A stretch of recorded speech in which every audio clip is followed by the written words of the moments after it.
Good morning, everyone. Ray Kincaid here from Metaphysiques Personal Training. This is a channel where an old over-the-hill personal trainer, I've been at this over 21 years, gives advice, tips, tricks for fellow trainers, people in the business, or just simple workout enthusiasts. I'm just trying to share some of my knowledge in the final days of my work as a personal trainer to help anyone out there who may need it.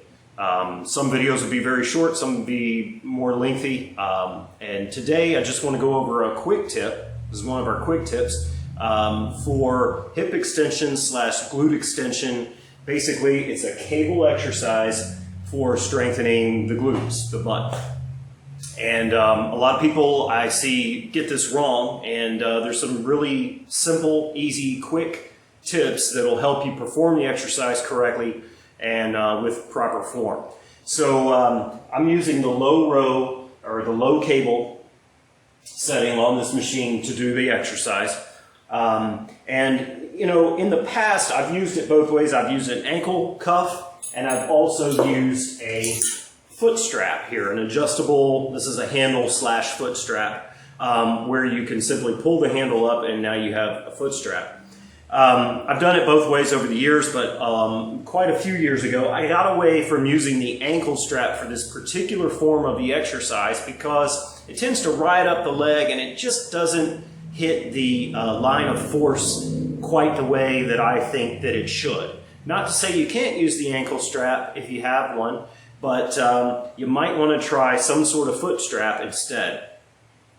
Now the big difference here is that the foot strap is going to go around the middle of the foot you'll see when I put it on, and as opposed to the ankle strap riding around obviously the ankle.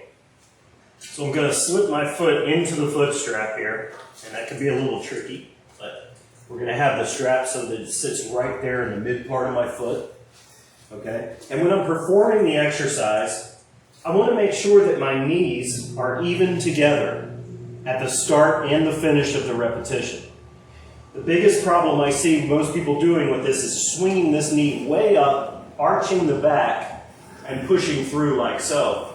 Whereas you want to keep everything here above the waistline pretty stable and steady, and just work the extension from the glute muscle right here, from the butt. So I'm stretching back, I'm evening the knees together, I'm pushing out,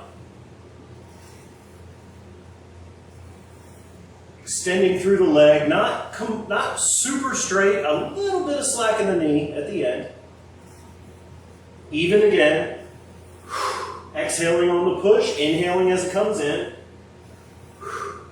And the final thing I'm going to say here is you want to keep the toe pointing straight down to the ground. Because of tight, your hips are typically very tight, and as that leg extends, the toe's going to want to wander out to the side. And we're going to try to keep that toe lying straight down towards the ground.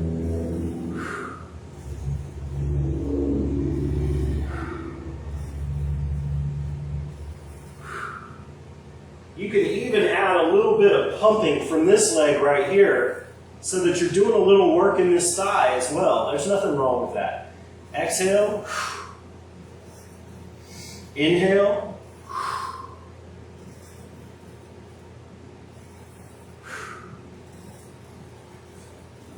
And just simply repeat to the other side, obviously. One last thing I'll say about this exercise is this is not an exercise where you need to use a ton of weight. You want to use relatively light weights. Focus on pausing at the top of the rep so that you're really working on the contraction, and maybe pausing at the beginning of it as well. Just making sure that everything is locking up correctly, working correctly, the muscles contracting correctly, rather than using a bunch of momentum force and trying to use too much weight. Again, I'm Ray Kincaid with Metaphysiques. Thanks for watching. Hope to see you back for another one.